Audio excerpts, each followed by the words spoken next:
আসসালামু আলাইকুম। Hi guys, আপনারা কেমন আছেন? আলহামদুলিল্লাহ আমি ভালো আছি। আজকে আমি রান্না করতেছি চিংড়ি মাছ ও ডাটা, সাথে বাইং মাছ আছে।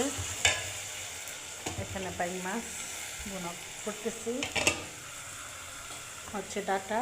এই শাক ভাজি করব, চিংড়ি মাছ বোনা করব, চিংড়ি মাছ ডাটা রান্না করব। আপনাদের সাথেই থাকেন, দেখেন কীভাবে আমি চিংড়ি মাছ রান্না করতেছি ডাটা দিয়ে। আমি আগে বললাম মরিচ খাই, এই যে মরিচ, কাঁচা মরিচ, এখানে পেঁয়াজ বাটা, আদা রসুন বাটা, পেঁয়াজ, কাঁচামরিচ বাটা।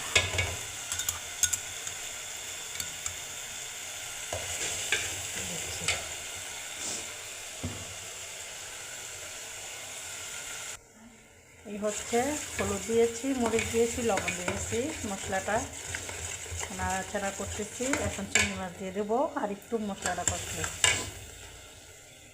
এই হচ্ছে আমি বাংলা মাছ রান্না করতেছি বোনা।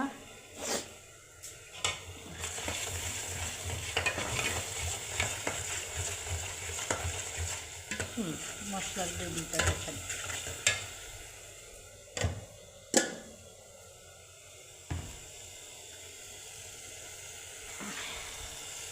এই যে আমি এখন চিংড়ি মাছ দিচ্ছি।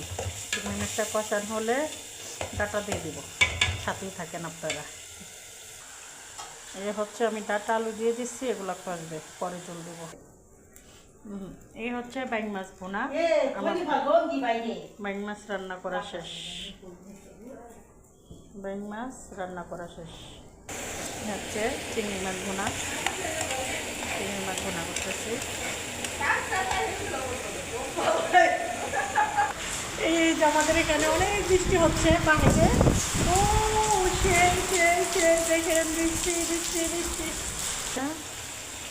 আমার ডাটা দিয়ে চিংড়ি মাছ রান্না করা শেষ, আর চিংড়ি মাছ রান্না করা শেষ। এখন আমি শাক ভাজি করব। এই তেল দিলাম, শাক ভাজি হালকা একটু তেল লাগে।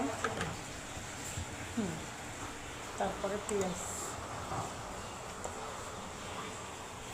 শাক ভাজিতে একটু পেঁয়াজও লাগে, তারপরে রসুন।